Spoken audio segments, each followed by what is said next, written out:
Isso que tem que ficar bem claro né, que nós vamos calcular juntos no Excel, que é a média variável de n pontos, né, que algumas literaturas chamam de médias móveis. Né? Aqui vamos adotar a notação médias variáveis de n pontos.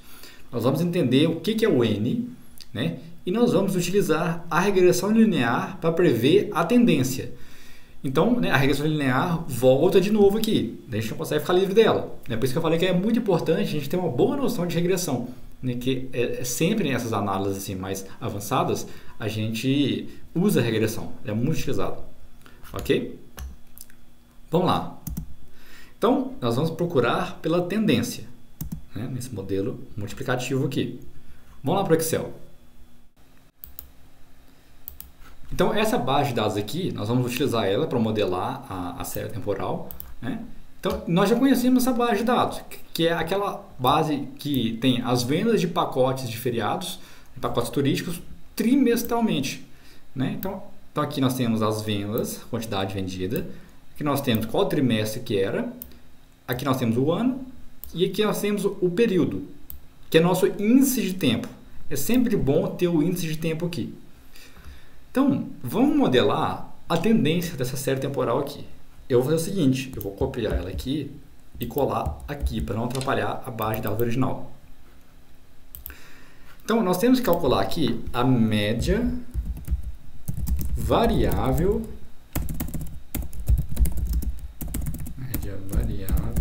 de n pontos. Nesse caso, o n vai ser igual a 4. Porque a nossa série é trimestral. Né? Se a nossa série fosse mensal, nosso n seria igual a 12. Né? Se fosse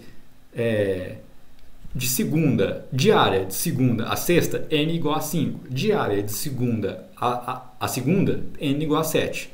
Né? Então, por que seria isso aqui? É uma média que ela realmente vai se movendo, ela vai variando. Nós vamos pegar a média dos 4 trimestres. Quais 4 trimestres? A gente pode entrar com a fórmula aqui, média aritmética, desses 4 primeiros trimestres. Vamos dar um Enter aqui. E agora vamos arrastar até aqui embaixo. A fórmula para aqui, porque se a gente puxar a fórmula para mais um mês, ela vai pegar um intervalo vazio aqui embaixo. Né? Isso não pode, nem aqui embaixo e nem aqui em cima pegar o título. Né?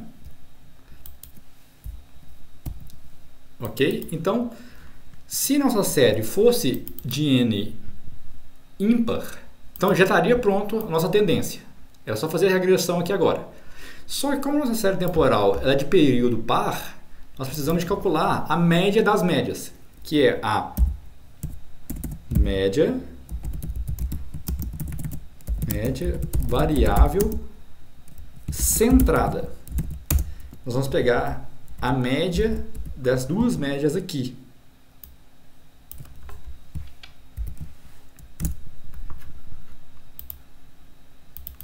Ok? Aqui a gente pode tirar. Então, ó, né, ela é uma média que vai se movendo. Então, vamos recapitular. Essa média aqui é a média que vai pegando de 4 em 4 trimestres, ó, ela vai descendo. Uma média móvel, média variável. Cada autor chama de um jeito. E aqui é a média dessas médias, porque nós temos período par. Nós não temos o período do meio aqui, né? Então, nós temos que pegar a média da média. Ok? E agora, a gente faz o seguinte. Aqui é a nossa tendência. A gente pode plotar isso aqui num gráfico de linhas. Inserir. Então, olha só, né? A gente consegue ver o formato da curva. Se a gente clicar com o botão direito, adicionar a linha de tendência, ele vai gerar a reta de regressão, que é a tendência. O que ele faz aqui por trás? Ele pega o índice de tempo, nós temos aqui, e regride o índice de tempo contra a média variável centrada. Então, ou seja, essa é a equação que descreve a tendência dessa série temporal. né? Então a gente consegue prever a tendência. Por exemplo, a gente colocar aqui, vamos formatar essa tabela aqui para ficar mais didático.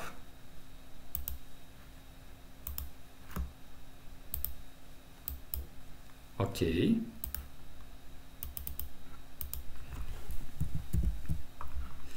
E agora, qual que é a tendência aqui para esse próximo período aqui? Nós temos aqui na nossa amostra, no nosso histórico, 16 períodos.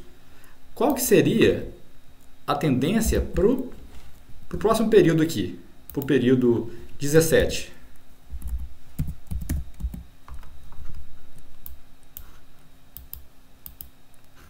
A gente pode usar a equação para prever. Então está aqui, ó, igual.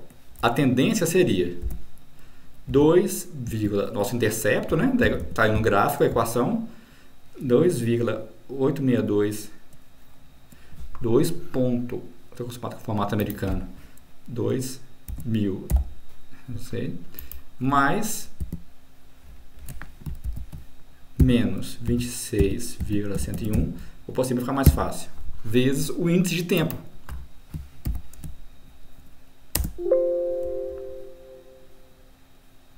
Certo? Então, essa é a tendência estimada para esse período de tempo aqui, né? E a tendência para o próximo período, que é o outro trimestre, seria, nós estamos aqui, já prevemos, ó, o primeiro trimestre de 2000, e vamos prever para o segundo trimestre de 2000. Então, vai ser o índice de tempo 18. A lógica é a mesma. Então, ao invés de multiplicar por 17, nós podemos arrastar a fórmula que vai multiplicar pelo índice de tempo 18. Então, aqui é a tendência. A gente pode plotar assim, ó. A gente pode plotar a série temporal original. Esse gráfico depois a gente apaga. Então, aqui são as nossas vendas trimestrais, né? Nós já vimos esse gráfico lá na aula de ferramentas de análise gráfica, por isso que eu não gerei ele no começo.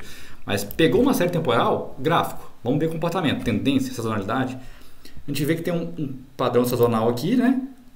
Mas a gente vai ver com mais detalhes na próxima aula. E a gente pode adicionar mais uma série de dados aqui. Nós vamos adicionar a tendência. Selecionar dados.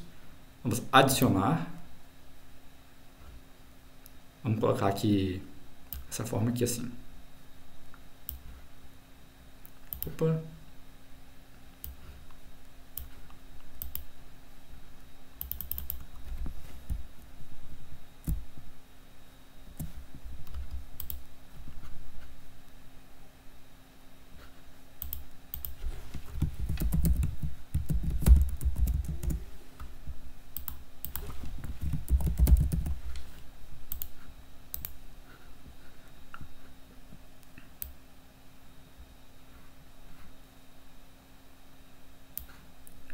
Oh, pessoal da edição, esse gráfico não ficou bom não. Pode voltar aqui, tá? Na hora que eu calculo aqui essa tendência aqui.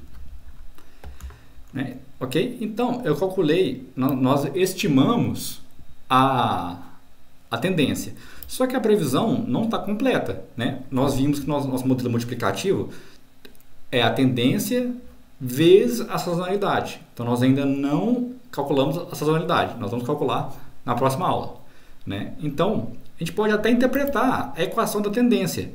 Olha só o beta 1 dela, que é a taxa de variação. Então, a cada trimestre que passa, nós deixamos de vender, em média, 26 unidades sobre a tendência, né? Então, nossas vendas estão, com o beta negativo, nós temos uma tendência decrescente nas vendas. Ok?